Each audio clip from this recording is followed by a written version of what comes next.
Hi, hello everyone. Good evening to everyone. Hope everyone are fine. అందరు బాగున్నారని అనుకుంటున్నాను. After long time నాకు తెలిసి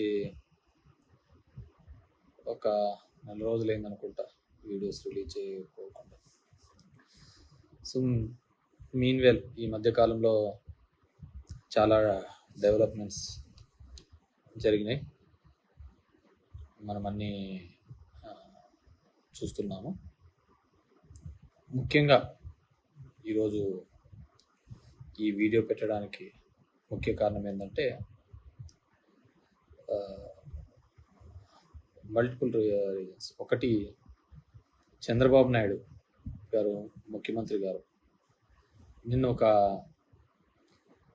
వాళ్ళ మంచి ప్రభుత్వం అనే కార్యక్రమంలో భాగంగా వాళ్ళ 100 days సెలబ్రేషన్స్లో భాగంగా నిన్న ఒక ప్రోగ్రాం పెడుతూ కొన్ని కామెంట్స్ జగన్మోహన్ రెడ్డి గారి మీద చేయడం జరిగింది. సో దాంట్లో మామూలుగానే ప్రతిసారి ఆయన చేస్తూ ఉండడము, దాని వాటిని కడుక్కోలేక ఇబ్బంది పడుతూ జగన్మోహన్ రెడ్డి గారు, వైఎస్ఆర్సీపీ ప్రభుత్వం రూలింగ్లో ఉన్నప్పుడు అదే ఇబ్బంది పడినారు, గతంలో ప్రతిపక్షంలో ఉన్నప్పుడు అదే ఇబ్బంది పడినారు, ఇప్పుడు అదే ఇబ్బంది పడుతున్నారు. ఎందుకు దాన్ని కౌంటర్ చేయడంలో, కౌంటర్ ఇవ్వడంలో వెనకపడినామని అనుకోవాలి. నేను నెంబర్ ఆఫ్ ఇన్సిడెంట్స్ మీరు చూస్తే కనుక ప్రతిపక్షంలో ఉన్నప్పుడు ఎన్నో నిందలు, ఎన్నో ఇది 1,00,000 కోట్లు అన్నారు, ఇంకోటి అన్నారు, అదని అన్నారు. మళ్ళీ రూలింగ్లో వచ్చినప్పుడు వివేకానంద అనే రెడ్డిని చంపించినాడు, బాబాయిని చంపించినాడు. కానీ దాని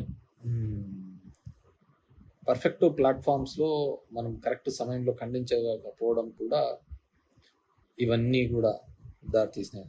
ఈరోజు చంద్రబాబు నాయుడు గారు ఒక పెద్ద నిందను వేయడం జరిగింది. అదేమిటి అంటే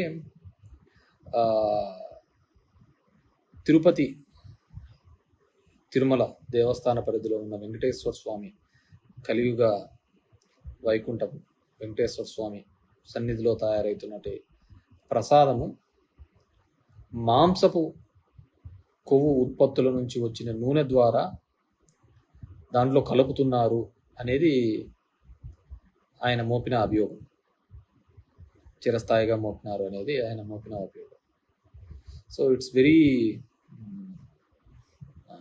చాలా డేంజరస్ స్టేట్మెంట్. ఎందుకంటే గవర్నమెంట్లో ఉన్నటువంటి ముఖ్యమంత్రి స్థాయి వ్యక్తి ఆ విధమైన మాట్లాడినాడు. సరే, అతను నిజం మాట్లాడుతున్నాడా, అబద్ధం మాట్లాడుతున్నాడని ఈ ఒక్క దాంతోనే తెలిసిపోతుంది. గతంలో అతను చేసిన నిందలు, అపవాదులు అవన్నీ కూడా నిజమా అవునా కాదా అనేది ఈ ఒక్క దానిలతో కూడా తేలిపోతుంది. కాబట్టి ఖచ్చితంగా వెంకటేశ్వర స్వామి సన్నిధిలో జరిగిన ఏదైనా ఉంది అనుకుంటే వాటిని ఖచ్చితంగా, ఎందుకంటే దానిలో వైసీపీ గవర్నమెంట్లో టీటీడీ ప్రెసిడెంట్గా ఉన్నటువంటి వైవి సుబ్బారెడ్డి గారు, కరుణాకర్ రెడ్డి గారు ఇద్దరు కూడా చెప్పారు, అసలు ఒక మనిషి జన్మ అయితే ఎవడైనా ఆ విధంగా మాట్లాడతాడా అని కూడా అంత ఘాటుగా కూడా వాళ్ళు స్పందించడం జరిగింది. దమ్ముంటే ప్రూవ్ చేయండి, కోర్టుకు వెళ్దామనే స్థాయిలో కూడా ప్రూవ్ చేయడం జరిగింది. నాకు తెలిసి జగన్మోహన్ రెడ్డి గారు కూడా వాటి గురించి మాట్లాడతారని నేను అనుకుంటున్నాను. మాట్లాడాల, ఎందుకంటే గతంలో మనం గవర్నమెంట్లో ఉండి మనం మాట్లాడకపోవడంతోనే చాలా సమస్యలు కూడా మనం నెత్తికి తీసుకొని వచ్చాం. ఊర్లో పోయేదంతా కూడా మనం తీసుకొని వచ్చి, ఇప్పుడు గుళ్ళన్నీ కూడా విగ్రహాలు కొట్టేస్తున్నారని మన మీద అపవాదు వేసినారు. కానీ ఎండ్ ఆఫ్ ది డే చూస్తే ఒక చోట టీవీ కెమెరాలలో తెలుగుదేశం వాళ్ళని ఇద్దరిని నందిని తీసుకొని పోయి మార్చి పెట్టేది చూసిన తర్వాత, గమనించిన తర్వాత చూస్తే మళ్ళీ ఎక్కడే కానీ ఆ విగ్రహాలు అవన్నీ దొంగతనాలు అనేది ఎక్కడా జరగలేదు. సో దానికని మనం సరైన ప్లాట్ఫామ్లో మనం చెప్పలేకపోయినామనేదే నా యొక్క ఫీలింగ్, నా యొక్క భావన కూడా. అదేవిధంగా ఎలక్షన్ల ముందు కూడా 18,000 కోట్ల సంబంధించిన డ్రగ్స్ విశాఖ పోర్టుకు వచ్చింది. మొత్తం డ్రగ్స్కు బానిసలు చేస్తున్నారు ఆంధ్రప్రదేశ్లో ఉన్న వాళ్ళని కూడా చెప్పడం జరిగింది. తీరా ఇప్పుడు వాళ్ళ గవర్నమెంటే ఉంది, కింద వాళ్ళదే పైన వాళ్ళదే, అన్నీ వాళ్ళ గవర్నమెంట్లే. మరి ఎక్కడైనా ప్రూవ్ చేసినారా? చేయలే.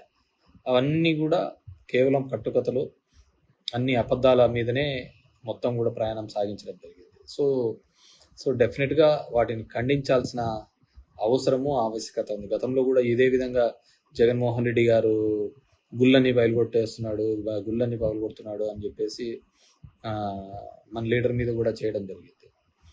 ఆయన మళ్ళీ క్రిస్టియానిటీ గురించి కూడా చంద్రబాబు నాయుడు మాట్లాడడం జరిగింది. సో ఇన్ని సందర్భాలు ఉన్నప్పుడు ఖచ్చితంగా చంద్రబాబు నాయుడు గారు ఈ మాటతో ఎప్పుడు అంటుంటాడు, వెంకటేశ్వర స్వామి నన్ను కాపాడినాడు అని చెప్పేసి అలిపిరి ఇన్సిడెంట్ తర్వాత. సో ఈ మాట గన అబద్ధమైతే ఖచ్చితంగా ఎవరైతే ఇలాంటి నిందలు వేశారో వాళ్ళు చిరస్థాయిగా ఖచ్చితంగా ఆ వెంకటేశ్వర స్వామి యొక్క కోపానికి ఖచ్చితంగా బలి అవుతారు. అదేవిధంగా అది నిజంగా ఏంటే గన యువతల వారు కూడా అదేవిధంగా, ఎందుకంటే మనకందరికీ అది it's sentiment, Venkateshwara Swami sentiment. North ఇండియన్స్లో బాలాజీ అని పిలుస్తుంటారు. మనం అందరం కూడా వాటి గురించి మనం మాట్లాడుకుంటూనే ఉంటాం అనమాట. సో డెఫినెట్గా అది జగన్మోహన్ రెడ్డి గారి స్థాయి నుంచి కూడా ఖండిస్తారనుకుంటున్నాము. ఇప్పటికీ వైవి సుబ్బారెడ్డి అన్న కానీ అదేవిధంగా కరుణాకర్ రెడ్డి గారు కూడా ఛాలెంజ్ చేసినారు, ఎవరైతే టీటీడీ ప్రెసిడెంట్. అండ్ దీనికి సంబంధించి టీటీడీ ఈఓ శ్యామరావు గారు కూడా ముందుకు వచ్చి చెప్తే ఇంకా బాగుంటుందని నేను అనుకుంటున్నాను. సో డెఫినెట్గా వాళ్ళు ముందుకు వస్తారని చెప్పేసి నేను భావిస్తున్నాను. ఎందుకంటే బతుకంతా కూడా వైసీపీ పార్టీది, పాపం జగన్మోహన్ రెడ్డిది నిందలు భరించడమే సరిపోయింది తప్ప ఏ రోజు కూడా నాకు తెలిసిన జగన్మోహన్ రెడ్డి అయితే ఇటువంటి తప్పిదాలు, ఇంత ఘోరమైన తప్పిదాలు అయితే చేయలేదని నేను అనుకుంటున్నాను. సో అంత దరిద్రమైన కామెంట్స్ చంద్రబాబు నాయుడు చేసినారు. ఒకవేళ ఆయనకు ముఖ్యమంత్రి స్థాయిలో కామెంట్ చేసినారంటే ఆయనకు ఏదో ఇన్పుట్స్ ఉంటాయి. సో ఆ కామెంట్ చేశాడు అంటే ఖచ్చితంగా ఆయన ప్రూవ్ చేయాల్సిన బాధ్యత ఆయన మీద ఉంది. గవర్నమెంట్లో ఎన్ని ఇన్స్టిట్యూట్లలో పెడతాడో, ఏ విధంగా పెడతాడో, మొత్తం విజిలెన్స్ రిపోర్ట్స్ కానీ, సిబిఐ ఎంక్వైరీ కానీ, ఎన్ని రిపోర్ట్స్ ఎవరైతే ఇన్వెస్టిగేషన్ ఏజెన్సీస్ ఉన్నారో అందరితో కూడా ఎంక్వైరీ చేయించాల్సిన బాధ్యత చంద్రబాబు నాయుడు గారి మీద ఉండదు. లేదు ఇదేదో నేను గాలి మాటల కోసం చెప్తున్నాను, ఇంతకుముందు జగన్మోహన్ రెడ్డి మీద చెప్పిన గాలి మాటల్లాగానే ఇది ఒక గాలి మాటల్లాగానే మిగిలిపోతుంది అనేది కూడా మనం అందరం కూడా వెయిట్ చేసి చూద్దాము. సో డెఫినెట్గా అదొకటి. అండ్ రెండోది మెయిన్ హెడ్డింగ్స్ కూడా నడిచినది జమిలీ ఎలక్షన్స్ అని చెప్పేసి.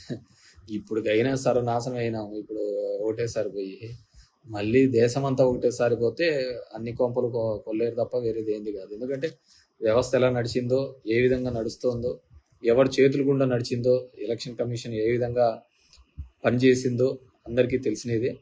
అందరూ దాంట్లో అనుభవించిన వాళ్ళు. అయినా నాకు తెలిసి అది ఇప్పట్లో సాధ్యం కాదని నేను అనుకుంటున్నాను. ఎందుకంటే దానికి 2/3 మెజారిటీ ఉండాలా. ఇప్పుడు ఎన్డీఏకు ఉన్న మెజారిటీ 293 ఉంది. యాక్చువల్గా ఉండాల్సింది 362 ఉండాలా. రాజ్యసభలో ఎన్డీఏ మెజారిటీ 121 ఉంది. ఉండాల్సిన మెజారిటీ 164 ఉండాలా. సో అవన్నీ కూడా ఇప్పట్లో అయ్యే పరిస్థితి ఏం కనపడటం లేదు నాకు తెలిసి అయితే. We have to wait and see ఆ విధంగా వస్తుందా లేదా అనేది. అండ్ మహిళా బిల్లు పెట్టారు, కులగణన ఒకటి ఉంది. అదేవిధంగా ఇంకా ఇప్పటికీ పాపులేషన్ సెన్సస్ చేయాలి, 2021లో చేయాల్సింది కోవిడ్ కారణంగా పోస్ట్ పోన్ అయింది.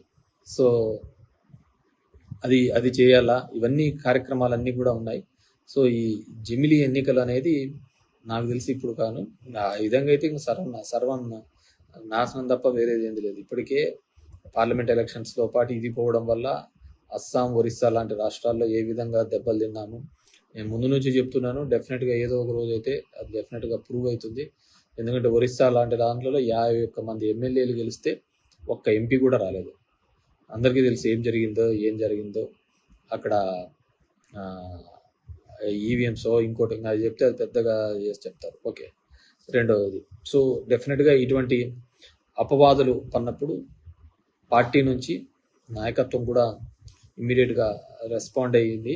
ఇంకా జగన్మోహన్ రెడ్డి గారు కూడా రెస్పాండ్ అవుతారు అనుకుంటున్నాను. ఆయన రెస్పాండ్ అయితే నేనైతే ఏం అడ్వైజ్ ఇస్తానంటే, తిరుమలకు సీఎం గారు వెళ్ళి జగన్మోహన్ రెడ్డి గారు మా లీడర్ వెళ్ళి అక్కడే వెంకటేశ్వర స్వామిది దర్శనం చేసుకొని వచ్చి బయటకు వచ్చి కిందికి వచ్చి ఛాలెంజ్ చేస్తే అప్పుడు చంద్రబాబు నాయుడుకి అసలు విషయం తెలుస్తుంది. సో ఆ విధంగా చేస్తేనే కానీ బాగుంటుందని చెప్పేసి నేను అనుకుంటున్నాను. And coming to the Vijayawada flood situation, అందరికీ తెలిసినది. సో వర్స్ ఇది అని, కానీ నిన్న ఎక్కడో స్పీచ్లో చూస్తూ పవన్ కళ్యాణ్ గారు జగన్మోహన్ రెడ్డి ₹1,00,00,000 ఎక్కడా అని చెప్పేసి అనడం జరిగింది. జగన్మోహన్ రెడ్డి గారు ₹1,00,00,000 పార్టీ తరఫున సాయానికి అందిస్తాము అన్నారు. సరే, ఆయన ఏం సాయం చేస్తున్నాడు, ఏం చేస్తున్నాడు అనేది, విజయవాడలో ఏ విధంగా అందించింది వైఎస్ఆర్ పార్టీ అనేది దాంట్లో లెక్కాసారా. అసలు ఇన్ని కోట్ల రూపాయలు వచ్చిన సాయానికి లెక్కాసారాలు అడగండి. గవర్నమెంట్ హ్యాస్ టు సేదే కదా. ఇప్పుడు డొనేషన్స్లో వచ్చే జగన్మోహన్ రెడ్డి ఇచ్చే ₹1,00,00,000 గురించి అడుగుతున్నారు. ఇప్పుడు 100 కోట్ల రూపాయలు ఇప్పటికే వసూళ్ల రూపంలో, డొనేషన్స్ రూపంలో మనకు వచ్చినాయి. డొనేషన్స్ రూపంలో వచ్చినప్పుడు కేవలం జగన్మోహన్ రెడ్డి ఏం ఖర్చు పెట్టినాడు అనేది ఆయన చెప్తాడు. ఎక్కడ పెట్టినాడు, ఏంది పెట్టినారు, పార్టీ ఏం చేసింది అనేది అందరికీ తెలిసినది. సో ఇప్పుడు చెప్పాల్సింది ఏంటంటే, ఇన్ని కోట్ల రూపాయలు పబ్లిక్ డొనేషన్స్ తీసుకునేది మనం ఏ విధంగా ఆడిటింగ్ చేయాలి. So we are custodian to the government. So గవర్నమెంట్కి వచ్చే ప్రతి రూపాయి కూడా ఏ విధంగా ఖర్చు పెడుతున్నాం చెప్పాల్సిన బాధ్యత ప్రభుత్వం ఉంది. సో కాబట్టి పవన్ కళ్యాణ్ గారు చంద్రబాబుని ఆ క్వశ్చన్ అడిగితే బాగుంటుంది అనేది నా ఫీలింగ్.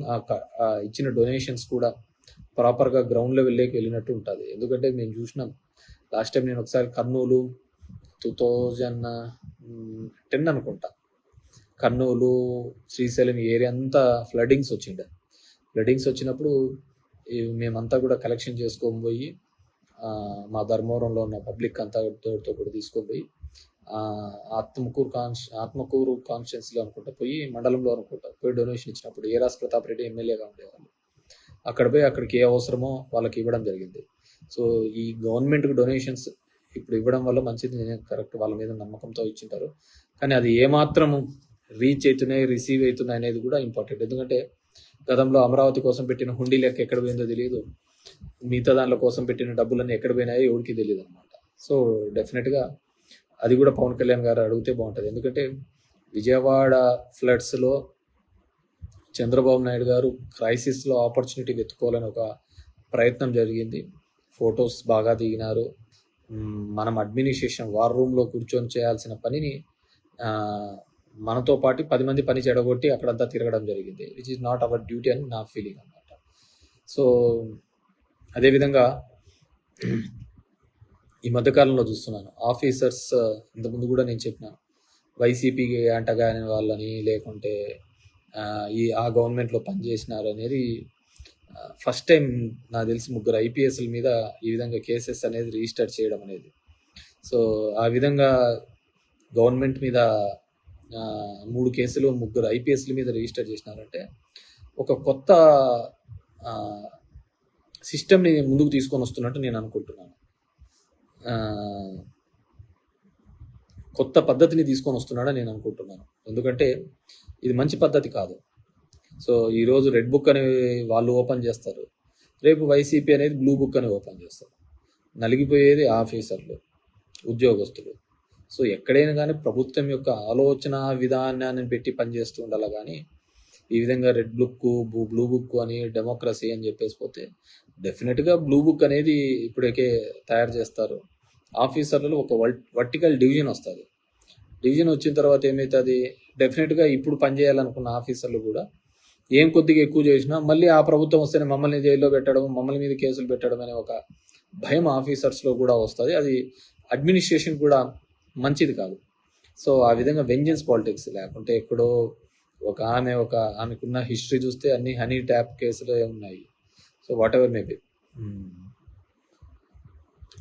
అలాంటి సంఘటనల్లో కూడా సో ఆఫీసర్లను ఒక పార్టీల తరపున ఒక డివిజన్ చేస్తారు. రోజు పేపర్లలో చూస్తూనే ఉంటాం. ఒక పార్టీల తరపున ఒక డివిజన్ చేయడం వల్ల ఏమవుతుందంటే డెఫినెట్గా ఇబ్బంది కలిగించే అంశంగానే తయారవుతుంది. సో ఈరోజు ఇదే అయిపోయినది, రేపొద్దున ఆ ఆఫీసర్లకు ఎవరైతే అత్యుత్సాహం చేస్తున్నారో దాంట్లో బ్లూ బుక్ అని జగన్మోహన్ రెడ్డి ఇంకో బుక్ తీసుకొని వస్తాడు. మన గుంటూరులో కూడా చెప్పినట్టున్నాడు ఆయన, మీరు ఈ విధంగానే చేసుకుంటూ పోతే గుంటూరులో మా ప్రభుత్వం వచ్చిన తర్వాత జైలు కూడా సరిపోవు అని చెప్పేసి. ఇది ఒక మంచి సాంప్రదాయం కాదు అనేది నా ఫీలింగ్. సరే, జరుగుతున్న దాంట్లోకి అన్నిటికీ కూడా ఒక లెక్క పత్తు ఉండాలి. ఆ బుక్స్ కూడా చూద్దాం ఏ విధంగా అయితే ఆఫీసర్స్ మీద ఇది చేస్తారని. స్టిల్ అదేవిధంగా ఇప్పుడు జరుగుతున్నది కూడా ఈ 100 డేస్లో నేను నా అబ్జర్వేషన్లో అయితే జగనన్న ఇంతకుముందు వారు రీసర్వే ఉండే టైటిలింగ్ యాక్ట్ వస్తానే అన్నీ తీసేస్తాము అవన్నీ నిలిపేస్తాము అన్నారు. ఇప్పుడు ఏముంది దాని మీద భూ సర్వే అని చెప్పేసి ఆంధ్రప్రదేశ్ భూ సర్వే అని పేరు మాత్రం మార్చడం జరిగింది. ఇలాంటివన్నీ ఊరికే నేమ్స్ ఎక్కే తప్ప నిజంగా ఉపయోగపడే విధంగా ఇంతవరకు అయితే ఈ 100 డేస్లో అయితే ఏమీ జరిగినట్టయితే నేను అనుకోవటం లేదు. మంచికి ప్రభుత్వం అనేదో పెట్టారు టైటిల్. మంచి అనేది జనం, మనం మంచి చేస్తే జనమే చెప్తారు, దానికి ఏముంది కానీ అంత బాగుందని చెప్పేసి. అండ్ లిక్కర్ షాప్స్ పబ్లిక్ కూడా అలాగే తయారైనాంలే. మనం కూడా చదువు చెప్పేయాలని జగన్మోహన్ రెడ్డి తాపత్రపడినాడు. సిబిఎస్ఈ ఉండాలా, ఇంగ్లీష్ మీడియం ఉండాలా అని. మంచి మద్యం కావాలా, అందరికీ అమికబుల్ రేట్లో కావాలి అనేది మనం ఆశించినాం.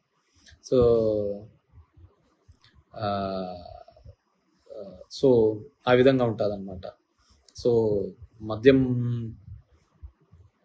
సంబంధించి కొత్త పాలసీ అని చెప్పేసి, మద్యం గురించి పాలసీ, మద్యం రేట్లు తగ్గించే చీప్గా వచ్చే పాలసీ కంటే కూడా ఎడ్యుకేషన్ ప్రైవేట్ కాలేజెస్లో కావచ్చు, ప్రైవేట్ యూనివర్సిటీస్లో కావచ్చు, అందరికీ అందుబాటులో వచ్చే విధంగా ఏదైనా పాలసీ తీసుకుంటే బాగుంటుంది.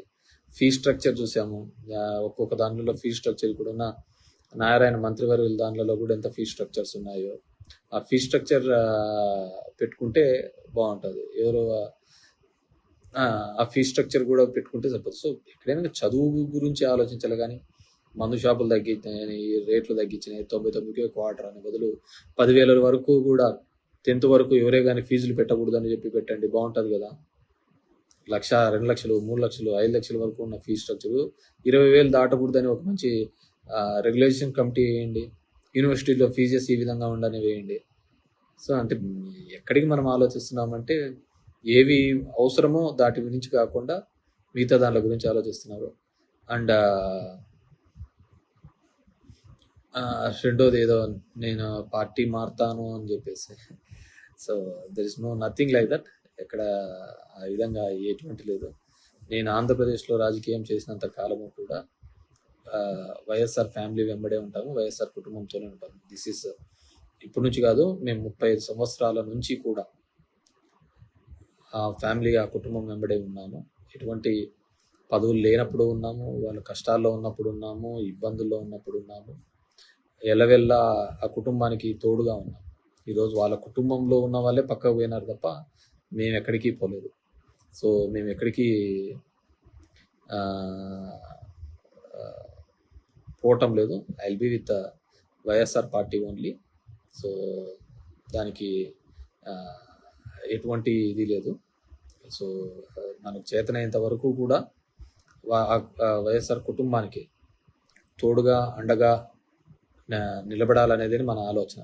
సరే, వాళ్ళలో ఎక్కడైనా కానీ ఏదైనా తప్పు జరుగుతున్నా, ఇంకోటి జరుగుతున్నా చెప్పడం మన బాధ్యతగా చెప్పడం, కానీ అంతకుమించి వేరేది ఏం లేదు. సో బేసిక్గా గెలుపు ఓటములు వీరి గురించి కంటే కూడా మనం నమ్ముకున్న వాళ్ళకు అండగా ఉండాలి అనేది నేను మొదటి నుంచి నాకున్న భావన. సో నేను యాక్చువల్గా బేసిక్గా పాలిటిక్స్లోకి వచ్చినది కూడా అదే విధంగా. నా సినారియో కూడా తెలుసు, పొలిటికల్ సిస్టంలోకి ఏ విధంగా రాజకీయాల్లోకి రావడం. మా నాన్న అంతా దూరం పెట్టినది మమ్మల్ని అందరినీ రాజకీయాలకు. కానీ ఎప్పుడైతే మా నాన్న ఆకస్మికంగా చనిపోవడం జరిగిందో, మా చిన్నాన్న అప్పుడు జైల్లో దూరంగా ఉన్నాడు. అలాంటి సందర్భంలోనే మా వర్గానికి, మా గుంపుకు ఎటువంటి హాని జరగకూడదు, ఉండకూడదు అనే ఉద్దేశంతోనే నేను తిమ్మంపల్లిలో కానీ అప్పుడు రాజకీయంగా కానీ అక్కడే ఉండాల్సిన పరిస్థితి. లేకుంటే నేనేమేదో మోజుపడో లేకుంటే ఇంకో దాని మీద పడో నేనేమి రాజకీయాల్లోకి వచ్చినది కాదు. ఆ రోజు మా వర్గం కోసము, మా వాళ్ళ కోసము, మా మనుషుల కోసం, మమ్మల్ని నమ్ముకున్న వాళ్ళ కోసము నేను రాజకీయాల్లోకి రావడం చెప్పింది. ఈరోజు కూడా అంతే. మేము వైఎస్ఆర్ కుటుంబాన్ని నమ్ముకున్నాం. సో మంచినా చెడైనా వాళ్ళతోనే సేల్ అవుతుంటాం తప్ప ఇంకా వేరే ఆలోచన అంటూ ఏంది ఉండదు. బేసిక్గా ఇప్పుడు జరగాల్సిన ప్రక్షాళన అంతా కూడా ముందు మన సైడు జరగాలి ప్రక్షాళన, మన పార్టీ సైడు, మన పార్టీలో ఉన్న వాళ్ళ దగ్గర నుంచి ప్రక్షాళన. ఎందుకంటే తిన్నింటి వాసాలు లెక్కబెట్టే దరిద్రమే ఎక్కువగా ఉంది. ఇక్కడే అనుభవించి ఇక్కడే సంపాదించి నిందలు వేసి వెళ్ళిపోయే వాళ్ళే ఎక్కువగా తయారైనారు. సో కాబట్టి ముందు ఇది ఫిల్టర్ చేసుకుంటే శత్రువుతో పోరాడచ్చు. సో ముందు మన దగ్గర ఉన్న ఎదవల్ని తరిమి కొట్టి, మన దగ్గర ఉన్న మోసం చేసే వాళ్ళను తరిమి కొట్టిన తర్వాతనే మనము శత్రువు మీద ఈజీగా కొట్లాడచ్చు. సో ఎందుకంటే ఇప్పుడు నేను నా అబ్జర్వేషన్లో బాగా నేను గమనిస్తున్న విషయం, ఎన్నో ఏండ్లుగా ఉండి మనల్ని నమ్ముకొని బాగుపడింటారో లాభపడింటారో, ఎవడైతే బాగుపడింటాడో, ఎవడైతే లాభపడింటాడో, ఎవడైతే దొంగవి చేసుకుంటాడో, ఇట్లాంటి వాళ్ళే భయపడి తొందరగా పోతా ఉంటారు అనమాట, తట్టుకోలేక. మనం అన్ని పర్ఫెక్ట్గా ఉన్నాం అనుకో, ఎటువంటి దానికి భయపడక్కర్లేదు. సరే కొన్ని ఇబ్బందులు అనేది తప్పవులే, ఖచ్చితంగా మన మీద కొన్ని ఇబ్బందులు పెట్టే కార్యక్రమం చేస్తూ అంటారు. అలాంటివి చేసినప్పుడు కూడా మనం గట్టిగా నిలదొక్కుని నిలబడితేనే మన కెపాసిటీస్ పెరుగుతూ ఉంటాయి. మనము సమస్య ఉంది కదా అని అటువైపు బెండ్ అయినామనుకో, ఇంకేముంటుంది, నీ యొక్క నువ్వు ఎంత స్టేబుల్ ఎంత స్టాండర్డ్ అనేది ఎవరికి అర్థం కాదు కదా. సో నేను మొదటి నుంచి అంతే, మనం ఎప్పుడైతే క్లిష్టమైన పరిస్థితులలో ఉన్నామో అట్ దట్ టైమే మనము ఖచ్చితంగా టఫ్గా నిలబడాలి, మన నమ్ముకున్న వాళ్ళ కోసం నిలబడాలి, మన నమ్మిన సిద్ధాంతం కోసం నిలబడాలి. సో ఏదైనా కానీ ముందు పార్టీలో ప్రక్షాళన చేసే దిశగా కూడా జగన్మోహన్ రెడ్డి గారు ఆలోచించి ముందు ఆ కార్యక్రమం చేస్తారని అనుకుంటున్నాను. ఎందుకంటే అది అయ్యిందనుకో మిగతాది ఆటోమేటిక్గా నమ్మకస్తుల్ని ముందు పెట్టుకుంటే తర్వాత మిగతా వాళ్ళతో మనం ఎప్పుడైనా యుద్ధం చేయొచ్చు, ఆ యుద్ధం ఎప్పుడైనా జయించవచ్చు. సో ఎందుకంటే నాకు అనుభవంలో ఈ ఎలక్షన్స్ నాకు పెద్ద లెసన్స్. నేను 2014లో ఓడిపోయినా కానీ, 9లో గెలిచి 14లో ఓడిపోయినా కానీ నాకు అంతగా అనిపించలేదు. కానీ ఈ 24 ఎలక్షన్స్ చాలా మటుకు నా వల్ల బాగుపడిన వాళ్ళు ఏదో ఒక నింద చేసి తప్పించుకొని పోవడమో లేకుంటే వేరే చోట నాకు నిజంగా ఇది జరిగింది. సో నిజంగా బాధించబడ్డాను. సో ఇలాంటి గాడిదల కోసమే మనం ఇంతగా చేసినది అని నా దగ్గర ఉన్న కొంతమంది నాయకుల్లో చేసిన పనికి బాధించబడడం జరిగింది. End of the day we have to see public దానిలోకి మనం మంచా ఇది మంచా అనేది రాబోయే 4 ఏళ్లలో తేలుతుంది ఎండ్ ఆఫ్ ది డే ఎలక్షన్స్లో. కానీ I request our party president Jaganmohan Reddy గారు డెఫినెట్గా తిరుమలకు వెళ్ళి అక్కడ ముక్కొని వచ్చి బయట ఛాలెంజ్ని స్వీకరించి చంద్రబాబుకు ఒక పెను ఛాలెంజ్గా చేస్తే డెఫినెట్గా కూడా మీ మీద పన్న నింద అది ఒక జగన్మోహన్ రెడ్డి మీద పన్న నింద కాదు, పార్టీ మీద పన్న, మన ఆలోచన విధానం మీద పన్న నిందగా భావిస్తున్నాం. కాబట్టి డెఫినెట్గా ఆ విధంగా ముందుకు వెళ్తే బాగుంటుందని చెప్పేసి కోరుకుంటున్నాను. అండ్ ఎందుకంటే మనం ఈ 10 ఏళ్లలో మనం భరించినది, మనం చేసింది చెప్పుకోలేకపోయినా, చెప్పింది చేసినది ఎవడే కానీ ఈ దేశ చరిత్రలో రాజకీయాల్లో ఎవరే కానీ చెప్పిన హామీల కోసం, మేనిఫెస్టోల కోసం పరితపించిన వాడు, పనిచేసిన వాడు ఎవడు లేడు, ఒక జగన్మోహన్ రెడ్డి డెఫినెట్గా. కానీ మామూలుగా అందరికీ అదేదో చెప్తున్నాం కదా, నిజం నోరు దాటే లోపల అబద్ధం ఊరంతా చుట్టేసుకొని వచ్చింది, కొంపంతా కొల్లేరు చేసేది. సో డెఫినెట్గా we are hoping for the best in the గవర్నమెంట్లో కానీ ఏది. సో అనవసరమైన నిందలు, రూమర్స్ కూడా నమ్మద్దని చెప్పేసి ప్రజలకు అందరికీ విజ్ఞప్తి చేస్తున్నాను. అండ్ ఆఫీసర్స్ విషయంలో కూడా ఐ రిక్వెస్ట్, ఇప్పుడు కొంతమంది అత్యుత్సాహం చేసిన గుడ్ లుక్స్ కోసమో పోస్టింగ్స్ కోసమో డెఫినెట్గా అందరూ సఫర్ అవుతారు. ఇది ఉదయం ఏ విధంగా వస్తుందనో రాత్రి ఆ విధంగా వస్తుంది, రాత్రి ఉంటే మళ్ళీ పొద్దున్నే ఉదయం వస్తుంటుంది. ఈ స్టేట్లో నాకు అర్థమైనది ఏంటి అంటే, ప్రజలకు సాటిస్ఫాక్షన్ లెవెల్స్ బాగా ఇదైపోయినాయి. కాబట్టి ప్రతి 5 సంవత్సరాలకు ఖచ్చితంగా గవర్నమెంట్స్ అనేది మారుతూనే ఉంటాయి. ఏదానికి తృప్తి పొందే పరిస్థితులలో లేరు. కాబట్టి అవన్నిటినీ కూడా రెక్టిఫై చేసుకునే పద్ధతిలో చూసుకుంటాం. ఏ విధంగా చెప్పిన హామీల మేరకు ఏ విధంగా ఆయన నిలబడతాడో, లేదు డబ్బులు లేవు అని చెప్పేసి ఏ విధంగా తప్పించుకుంటాడో, యాజ్ ఎ సెడ్ మా ఒక సంవత్సరం వరకు కూడా నేనైతే పథకాల గురించి దీనిల గురించి మాట్లాడాను. 1 year తర్వాత ఖచ్చితంగా ప్రజాక్షేత్రంలో నిలబడే, ప్రజలకు అండగా నిలబడి చెప్పిన హామీలు ఏంటివి, వాళ్ళకు రావాల్సిన ఇది అని చెప్పేసి బాగుంటుంది.